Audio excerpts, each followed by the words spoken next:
यो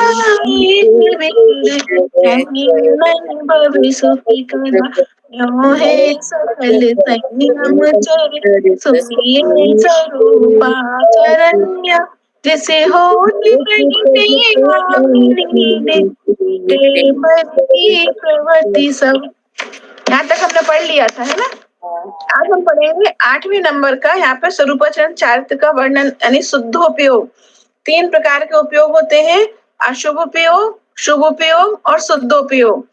ठीक है, तो अब हम यहाँ पर शुद्धोपयोग की चर्चा करेंगे। शुद्धोपयोग यानी कि यहाँ पर सिर्फ और सिर्फ आत्मा का ध्यान होता है, आत्मचिंतन होता है, स्वरूप का चिंतन होता है ना। त्रिकालवर्ती ध्रुव चैतन्य स्वरूप का जहाँ पर स्मरण होता है उसे स्वरूपाचरण चारित्र कहते हैं, उसी को शुद्धोपयोग कहते हैं।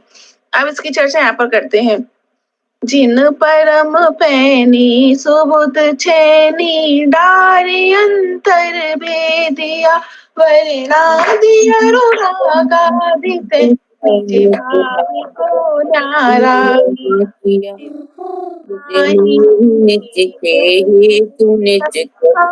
को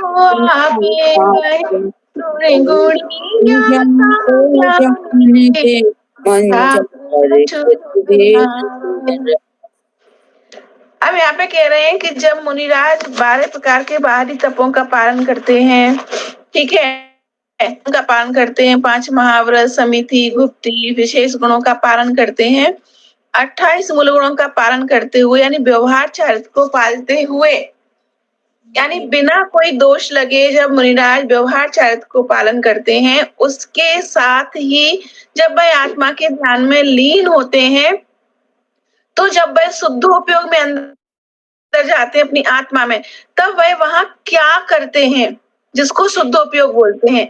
अब इसका वर्णन आ कि वो आखिर अंदर आत्मा में घुसकर करते क्या है मुनिराज। तो वहां क्या करते हैं, जिन जिन एक एक शब्द का अर्थ पढ़ेंगे आंटी, चाहे तो आप लिखते जाओ। जिनका अर्थ होता है बीतरागी मुनि। वो जो बीतरागी मुनि परम पैनी सुबुध छेनी, परम यानी अत्यंत यानी बहुत तेज, पैनी यानी तीक्ष्ण, ठीक है, परम यानी बहुत अत्यंत, पैनी यानी तीक्ष्ण तेज, सुबुद्धि छेनी, छेनी समझते हो? छेनी वो हथौड़ा और छेनी होता है ना, तो छेनी से पत्थर को तोड़ते हैं हथौड़ा मार मार के, वो छेनी है ना। और सुबुद्धि, सुबुद्धि का अर्थ है यहाँ पर सम्यक ज्ञान, ठीक है। और सुबुद्धि छेनी मतलब सम्यक ज्ञान रूपी छेनी से जब मुनिराज 28 मूल गुणों का पालन कर रहे होते हैं बाह्य में, ठीक है, और तब जब बाह्य में 28 मूल गुणों का पालन करते हुए अंतरंग में समझ आते हैं, शुद्धात्मा का ध्यान करते हैं, अपनी आत्मा का ध्यान करते हैं, तब आपने एक दिन क्वेश्चन पूछा था कि वो अंदर आखिर करते क्या है, पूछा था ना। तो अब वो अंदर क्या करते हैं उसका वर्णन हम यहाँ पढ़ेंगे, उसको बोलते हैं स्वरूपाचरण चारित्र या शुद्धोपयोग, ठीक है। वहां पर वो सिर्फ और सिर्फ अपनी आत्मा का चिंतन करते हैं। जब वो अपनी आत्मा में एकदम लीन हो जाते हैं, लेकिन कब होते हैं लीन, बाह्य में 28 मूल गुणों का निरतिचार पालन करते हुए, निर्दोष रूप से बाह्य में 28 मूल गुणों का पालन करते हैं और फिर अपनी आत्मा में ध्यानस्थ हो जाते हैं, लीन हो जाते हैं, ठीक है, बोलते हैं स्वरूपाचरण चारित्र। अब उस आत्मा के अंदर घुस के अंदर जो ध्यान करते हैं वहां वो करते क्या है वो यहाँ पर देखेंगे। अपन लोग क्या करते हैं, ध्यान करते हैं जब कि अपन सामायिक पढ़ लेंगे, आलोचना पाठ पढ़ लेंगे, अपन यही करते हैं, स्तुति पढ़ लेंगे, सप्तांबर पढ़ लेंगे, कोई पंचमष्टि का स्मरण कर लेंगे, अपन ये चीज करते हैं। अपन जब ये चीज करते हैं तो अपनी दृष्टि बाह्य में ही रहती है, वो दृष्टि अपनी अंतरंग नहीं कहलाती। भले ही हम आंख बंद करके बैठे लेकिन वो अंतरंग दृष्टि नहीं है। आंख बंद करें, नमोकार मन पढ़ रहे हैं, या तो भगवान के बारे में सोच रहे होंगे, स्तुति पढ़ रहे होंगे, कुछ भी पढ़ रहे होंगे, तो दृष्टि हमारी बाह्य में ही है, उसको हम अंतरंग दृष्टि या शुद्धोपयोग नहीं कहते। और ऐसे कपड़े पहने शुद्धोपयोग होता भी नहीं है, अच्छा, ठीक है। हाँ। शुद्धोपयोग दिगंबर अवस्था में ही होता है, और वो भी जब बाह्य में निरतिचार 28 मूल गुणों का पालन करते हैं तब। अगर 28 मूल गुणों में दोष लगा के पालन करेंगे तो भी नहीं होगा, ठीक है, ओके। अब वो क्या करते हैं, श्लोक नंबर 8 देखना। जिन परम पैनी, जिन यानी बेबीतरागी मुनि, परम यानी तीक्ष्ण यानी तेज, पैनी पैनी यानी एकदम तेज, और परम यानी बहुत अत्यंत तेज, बहुत तेज, सुबुद्धि, सुबुद्धि यानी सम्यक ज्ञान। ओके, अब यहाँ सम्यक ज्ञान में, सम्यक ज्ञान अर्थात भेद ज्ञान रूपी, सुबुद्धि का अर्थ हो गया सम्यक ज्ञान अर्थात भेद ज्ञान रूपी छेनी से वे परम वितरागी मुनिराज अत्यंत तेज पैनी तीक्ष्ण सम्यक ज्ञान रूपी भेद ज्ञान रूपी छेनी से। तो ये मुनिराज क्या करते हैं, कौन सी छेनी का प्रयोग करते हैं? भेद विज्ञान रूपी छेनी का प्रयोग करते हैं। ये लिखा ना सुबुद्धि छेनी, सुबुद्धि का अर्थ सम्यक ज्ञान और सम्यक ज्ञान का अर्थ है भेद विज्ञान रूपी छेनी। ठीक है, वे वितरागी परम मुनिराज तीक्ष्ण पैनी सम्यक ज्ञान रूपी भेद विज्ञान रूपी छेनी से अब क्या करते हैं? डारी, कहाँ डालते हैं? अपने अंदर आत्मा में ध्यान को तेज करते हैं। क्या सचमुच की छेनी नहीं, भेद विज्ञान को ही अंदर डूब जाते हैं उसमें। अंतर, डारी अंतर भेदिया, अपने अंदर डाल के भेदिया भेद करते हैं। किस चीज का भेद करते हैं? विज्ञान। हाँ, एक दूसरी लाइन में एक शब्द निज भाव यानी अपनी आत्मा के वास्तविक स्वरूप को, निज भाव यानी अपनी आत्मा के वास्तविक स्वरूप को क्या करते हैं, कैसे भेद करते हैं? एक तो मोटा मोटा भेद अपन बोलने में करते हैं कि शरीर अलग आत्मा अलग, तो ये अपन भेद छेनी हथौड़े से थोड़ी कर रहे हैं, अपने ज्ञान में ही कर रहे हैं ना भेद, है बोलने में हो रहा है। अभी हमारे संधान में नहीं घुसा ये भेद, संधान में नहीं घुसा, कैसे पता चला कि हमारे संधान में नहीं है अभी, है ना? अगर मैं बोलूं आत्मा, जीवात्मा, सभी भगवान आत्मा, तो कौन बोलेगा? कोई नहीं। सो कौन से आ गई आत्मा, कौन है आत्मा? हम क्या समझेंगे? उनके लिए बुला रहे होंगे, वो भी तो आत्मा है, लेकिन अपनी दृष्टि आत्मा हो। समझ में आया? और जो और ज्ञानी जीव होंगे जिनने इतना भी स्वाध्याय नहीं किया होगा, वो सोचो आत्मा मतलब कोई भूत भूत आ गया। तो अभी ये हमारी चर्चा नहीं है, हमारी चर्चा है ही नहीं है, तो मुनिराजों के उस स्तर की चर्चा हो गई। ठीक है, तो अभी निज भाव मतलब अपने आत्मा के मूल स्वभाव को, आत्मा का मूल स्वभाव क्या है? जानना, देखना, सुखमय, अनंत सुखमय आत्मा का मूल स्वभाव है। उस आत्मा के मूल स्वभाव को, निज भाव को न्यारा किया यानी अलग कर दिया। ठीक है, अलग, न्यारा समझते हो? सेपरेट कर दिया। सिर्फ एक आत्मा और एक शरीर, इन दोनों को ही तो अलग करना है ना? उसमें जन्म जन्म जन्म जन्म निकल गए और अभी तक ये काम नहीं किया। कितना आसान काम। बेबीतरागी परम मुनिराज अत्यंत तेज पैनी, परम यानी अत्यंत पैनी तेज सम्यक ज्ञान रूपी छेनी को डार अंतर भेदिया, अंतरंग में डालकर, अपने आत्मा में डालकर भेद करते हैं। क्या भेद करते हैं? निज भाव को न्यारा किया, अपने आत्मा के मूल स्वभाव को, अपने आत्मा के शुद्ध स्वरूप को न्यारा करते हैं, अलग करते हैं, सेपरेट करते हैं। अब किससे करते हैं? अब वो इसकी आदि लाइन में देखो, थर्ड हाफ में, वर्णादि अरु राग आदि ते। वर्णादि मतलब स्पर्श रस गंध वर्ण, जो पुद्गल के भेद होते हैं। पुद्गल की परिभाषा पढ़ी है अपन ने? क्या जिसमें स्पर्श रस गंध वर्ण पाया जाए वह पुद्गल होता है। तो यहाँ पे वर्णादि का अर्थ हो गया पुद्गल से, यानी स्पर्श रस गंध वर्ण से, अरु यानी और, रागादिक से, राग द्वेष और मोह आदि भाव कर्मों से, और वर्णादि यानी कि द्रव्य कर्मों से अपने आत्मा के मूल स्वरूप को अन्यारा कर देते हैं, भेद कर देते हैं। किससे? सम्यक ज्ञान रूपी भेद विज्ञान रूपी परम छेनी से अपने आत्मा को द्रव्य कर्म आदि, वर्णादि, वर्णादि मतलब स्पर्श रस गंध वर्ण आदि द्रव्य कर्मों से, और रागादि मतलब राग द्वेष आदि भाव कर्मों से, द्रव्य कर्मों से और भाव कर्मों से अपने शुद्ध स्वरूप आत्मा के मूल स्वरूप को अलग अलग कर देते हैं, भेद विज्ञान कर देते हैं। इतनी लाइन समझ में आ गई? अब समझ में आया कि वो ध्यान करते तो मुनिराज क्या करते हैं उसमें, और यही ध्यान उनका निरंतर निरंतर चलता रहता है। ठीक है, सबसे कम करेंगे तो 48 मिनट में, अगर इतना तेज, इतने अंदर, इतना गहरा ध्यान अगर 48 मिनट भी कर लिया उन परम बीतरागी मुनिराज ने, तो उनको मोक्ष हो जाता है। ठीक है, अब वो जब इतना अंदर घुस के काम कर रहे होते हैं, तो बाहर में चाहे कोई उपद्रव करो, चाहे कोई सिगड़ी जलाओ, चाहे कोई गला काटो, चाहे कोई सांप डालो, कुछ सुना होश ही नहीं होता, कुछ फर्क ही नहीं पड़ता उससे। क्यों? क्योंकि उनका ध्यान तो कहाँ है?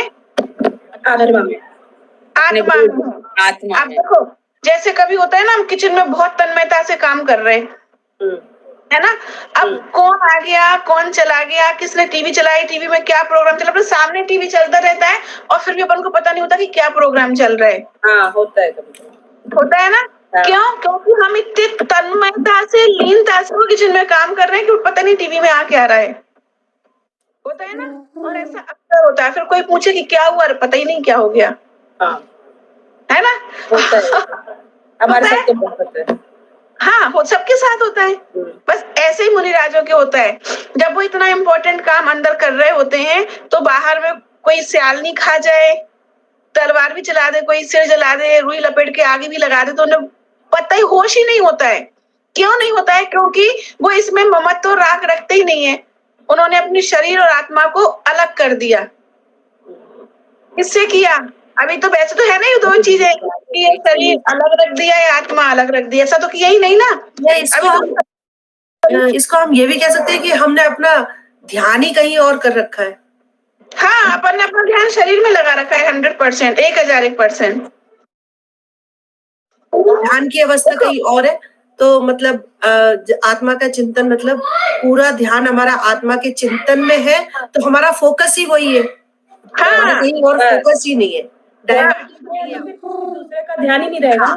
मतलब डाइवर्टेड नहीं है, हम एक फोकस्ड है बिल्कुल। हाँ, हम फोकस किस में है? शरीर में। और शरीर से संबंधित जितने जिन लोगों ने शरीर से संबंध बनाया है उसमें, यानी पति, माता, पिता, भाई, बहन, बच्चे, उन लोगों में, और इस शरीर की जो इंद्रियां हैं, इन 5 इंद्रियों की विषय भोगों में, यही फोकस है हम। आत्मा की ओर तो हम जाते ही नहीं है, है ना। और मुनिराजों ने क्या किया? इन सबका त्याग करके, बाह्य में पिता, पुत्र, माता आदि का त्याग करके आ गए। पहले तो वो सुनिए, 12 भावना पढ़ी, अन्यत्व भावना। अन्यत्व भावना में पहले तो वो बाह्य वाली चीजों को त्याग करते हैं, माता, पिता, सोना, चांदी, कपड़ा, यानी ये एकदम शरीर से बाहर की चीजें, उनका त्याग किया। फिर एकत्व भावना, कि मैं एक ही हूँ, और उसके बाद अब वो शरीर से भी अपना ममत्व छोड़ देते हैं और सिर्फ अपने शुद्धात्मा में समा जाते हैं। वो होता है स्वरूपाचरण चारित्र, पूर्ण ध्यान की अवस्था। उसी ध्यान, उसे धर्म ध्यान बोलते हैं। उसी धर्म ध्यान में हमें शुक्ल ध्यान की प्राप्ति होती है। शुक्ल ध्यान की प्राप्ति होती है मतलब मोक्ष हो जाता है। ठीक है, चलो, अब ये 2 लाइन का अर्थ पूरा समझ में आ गया अच्छे से? इसको एक बार अपनी भाषा में बता के, मतलब एकदम सरल सा करके। और सरल करूं? हाँ, देखो, जिन परम पैनी सुबुध छेनी, यानी बे भीतरागी मुनिराज, अत्यंत पैनी, अत्यंत तीक्ष्ण, यानी बहुत तेज सम्यक ज्ञान रूपी छेनी को, ठीक है, सुबुद्धि यानी सम्यक ज्ञान रूपी, भेद विज्ञान रूपी छेनी को अपने अंतरंग में डालते हैं। डारी अंतर भेदिया, अपने अंतरंग में डालते हैं, और निस्वभाव अपने आत्मा को किससे अलग करते थे? अपने आत्मा को द्रव्य कर्म, स्पर्श रस गंध वर्ण आदि द्रव्य कर्म और राग आदि और राग द्वेष आदि भाव कर्मों से अपने आत्मा को भिन्न कर देते हैं। भिन्न कर देते हैं मतलब भिन्न भाषण करते हैं, भिन्न अनुभव करते हैं, भिन्न जानते हैं, भिन्न सब करते हैं। ठीक है, अभी सचमुच में तो भिन्न हुआ ही नहीं। सचमुच में भिन्न कब होगा? जब आत्मा मोक्ष में चली जाएगी और शरीर यहीं बिखर जाएगा, परमाणु उड़ जाएंगे, तब भिन्न होगा। लेकिन उन्होंने अभी पहले ही भिन्न कर दिया। ठीक है, सिद्ध अवस्था कब प्रकट होगी? जब एक जीव मोक्ष चला जाएगा। मोक्ष चला गया, उस मोक्ष को बोलते सिद्ध अवस्था। यहाँ पे जो ध्यान कर रहा है वो तो ध्यानस्थ जीव है, जैसे मान लो कि अब कोई बालक परीक्षा देता है, ठीक है, फर्स्ट स्टैंडर्ड की परीक्षा दी उसने, परीक्षा देते ही अभी रिजल्ट नहीं आया लेकिन उसके पेपर अच्छे गए हैं, तो वो अपने आप को ही परीक्षा खत्म होते ही रिजल्ट आने के पहले सेकंड क्लास में प्रमोट अपने आप ही मान लेता है। अब तो मैं सेकंड में आ गया। अब रिजल्ट आएगा जब आएगा, तो अभी आया नहीं है सेकंड क्लास में, लेकिन उसने मान लिया कि मैं सेकंड में आ गया। ऐसे ही मुनिराज अभी ध्यान में लीन है, शुद्धोपयोग में लीन है, अपनी आत्मा में लीन है, ठीक है। उन्होंने अपने अंदर ही अंदर आत्मा को, शरीर को अलग कर दिया, किससे? द्रव्य कर्म से और भाव कर्म से। अभी हुआ नहीं है सचमुच में, लेकिन अंदर ही अंदर में कर दिया अलग। समझ में आ गया? प्रैक्टिस स्टार्ट हो गई, है ना। फाइनल एग्जाम दे दिया, प्रैक्टिस तो पहले हो गई थी, अपने फाइनल एग्जाम दे दिया उनने, बस रिजल्ट नहीं आया। बस एग्जाम दे दिए, रिजल्ट आना बाकी। और रिजल्ट कब आएगा? अब रिजल्ट 48 मिनट से लेके 1000 वर्ष तक कभी भी आ सकता है।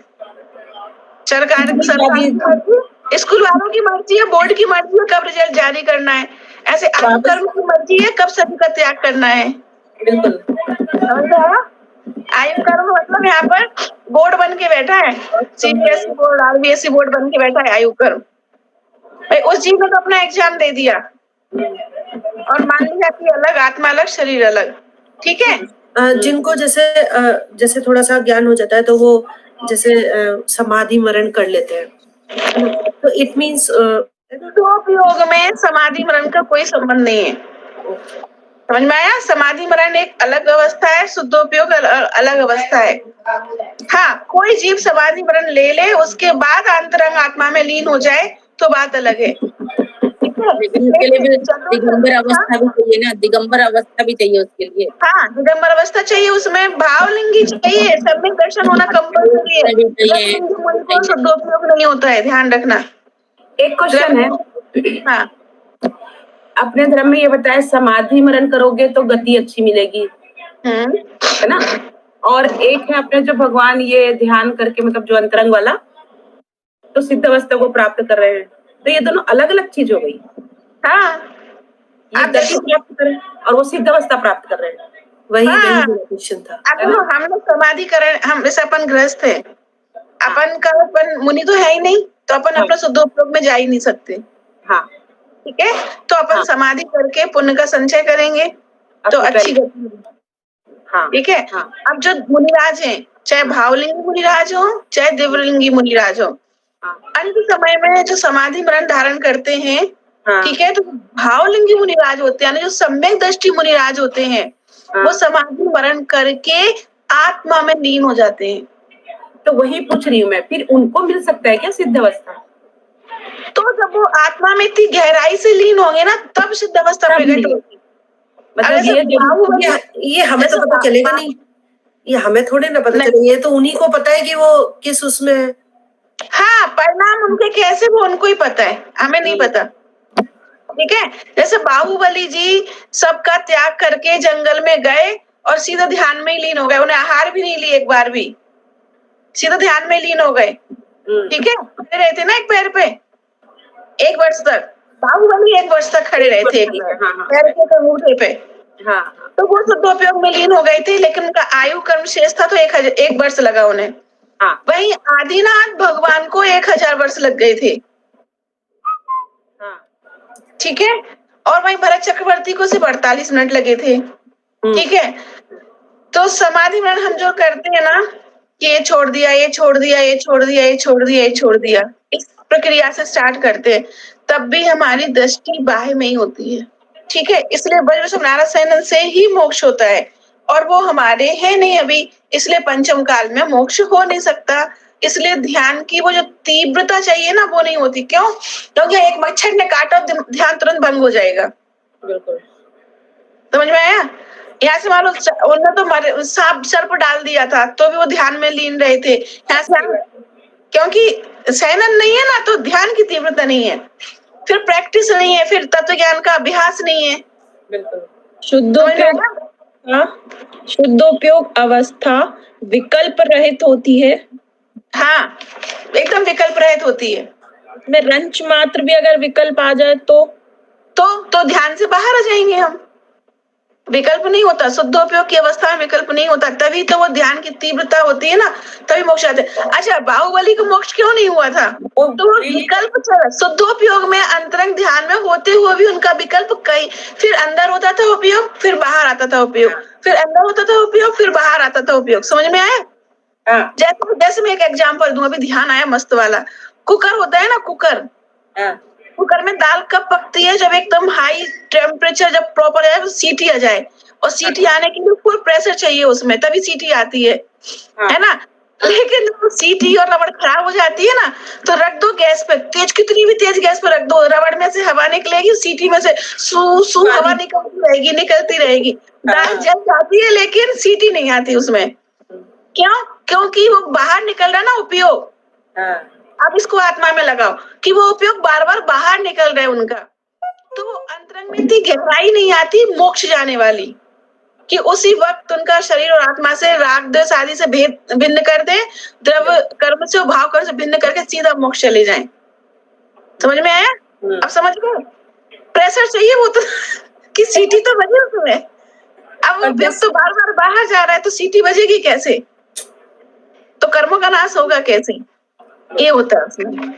अब आदिनाथ भगवान को तो कुछ भी विकल्प नहीं था, फिर भी 1000 वर्ष तक तपस्या करी थी उन्होंने, फिर केवल ज्ञान हुआ था, उन्हें तो कोई विकल्प नहीं था। हाँ, उनका आयु कर्म था। फिर वो एकाग्र नहीं हो पाए होंगे, अंदर से थोड़ा बहुत रह गया होगा। आयु कर्म था उनका, एकाग्र होने के बाद भी आयु कर्म था। और ये नियम होता है, 48 मिनट में अगर आपको मोक्ष नहीं होता है तो उपयोग अपने आप बाहर आ जाएगा। अच्छा, हाँ, नियम है ये अंतर्मुहूर्त में। तभी तो भरत चक्रवर्ती ने अंतर्मुहूर्त ध्यान किया और सीधे मोक्ष, उसी समय उनका आयु कर्म नष्ट हुआ, उस समय मोक्ष हो गया उन्हें। आत्मवन का आयु कर्म था, 48 मिनट में मोक्ष नहीं हुआ तो फिर उपयोग से बाहर आ जाते। बाहर आ जाते का मतलब ये नहीं कि आंखें खोल ली और घूमने फिरने लग गए, मतलब से ध्यान है अंदर आत्मा का एकदम पक्का वाला, और तुरंत उपयोग मुनिराज, दूसरे मुनिराज का विकल्प आ गया, भगवान का विकल्प आ गया, कुछ भी विकल्प आ गया, क्षण मात्र के लिए आता है, वापस फिर अंदर आत्मा के में लीन हो जाते हैं, और बाहर से अपन को पता नहीं चलता कि हो क्या रहा है। समझ में आया? ऐसे जब अपन पूजा वगैरह करते हैं ना, तो अपन जैसे 6-6 घंटे विधान में बैठते हैं, बड़े बड़े जो विधान होते हैं, चक्र आदि विधान, तो उन विधानों में 6 घंटे बहुत भक्ति भाव से पूजा करी। झूठ, क्योंकि 48 मिनट से ज्यादा एक ही चीज में आपका चित्त लग ही नहीं सकता। 48 मिनट यानी अंतर्मुहूर्त आपका भगवान की भक्ति में खूब मन लगेगा। 48 मिनट के बाद आपका विकल्प टूट के अशुभ उपयोग में आएगा ही आएगा। समझ में आया? यानी भगवान की भक्ति से बीच में आपको चाहे एक बार घर की याद आ जाए, चाहे एक बार बच्चों की याद आ जाए, चाहिए कि द्रव्य चाहिए, कि किताब चाहिए, कि चश्मा चाहिए, कोई ना कोई विकल्प आएगा, लेकिन आएगा जरूर। अच्छा, आजमा के देख लेना, होता ही है ना? और फिर वापस भक्ति में मन लग जाएगा। ऐसे होता है। ठीक है, अब इस शुद्धोपयोग की समझ गए कब मोक्ष होता है? जब बिल्कुल पूरा सीटी बजने वाला प्रेशर बन जाए और सू सू सू हवा निकलती रहे उसमें से, तो प्रेशर नहीं बनता, इसका मतलब उपयोग बाहर जा रहा है ना? इसलिए अब समझ में आ गया है ना? और जब शुद्धोपयोग में डूबते हैं तो समाधि उसमें इंक्लूड हो जाती है, अलग से लेने की जरूरत नहीं होती, है ना? ठीक है, अब हम तुम तो कहाँ मोक्ष जाएंगे? अभी स्त्री पर्याय में पंचम काल में तो हमें समाधि ही उत्कृष्ट उपाय है। और जो मुनिराज शुद्धोपयोग में डूबे हुए हैं, उनके लिए समाधि का विकल्प कहाँ है? वो तो शरीर से भी त्याग कर चुके, द्रव्य कर्म भाव कर्म का, तो ना समाधि में तो त्याग त्याग त्याग हर चीज का त्याग करते हैं, और शुद्धोपयोग अवस्था में तो पहले ही त्याग करके हो चुका है। त्याग करके शुद्धोपयोग में घुसे, क्योंकि समाधि मरण नहीं किया, समाधि मरण नहीं किया, उन्होंने शुद्धोपयोग कर लिया, शुद्धोपयोग समाधि में इंक्लूड हो गया। मैं ये समझाना चाह रही हूँ। यूनिवर्सिटी टॉप कर गए, फर्स्ट आने का सोच रहे हैं, समझ में आ गया ना? ऐसे यूनिवर्सिटी टॉप कर गए और फर्स्ट आने की चिंता में लगे पड़े अभी, है ना? तो समाधि मरण अपन जैसे जीवों के लिए समाधि मरण उत्कृष्ट विकल्प है। पूरे जीवन की साधना का फल होता है समाधि मरण, और समाधि मरण की साधना हमें आज से अभी से प्रारंभ कर देनी चाहिए। वो कैसे होगी? थोड़ा थोड़ा त्याग करने की हैबिट डालनी चाहिए, थोड़े थोड़े नियम में बंधने की हैबिट डालनी चाहिए। सबसे ज्यादा जरूरी होता है रसना इंद्री पर कंट्रोल करना।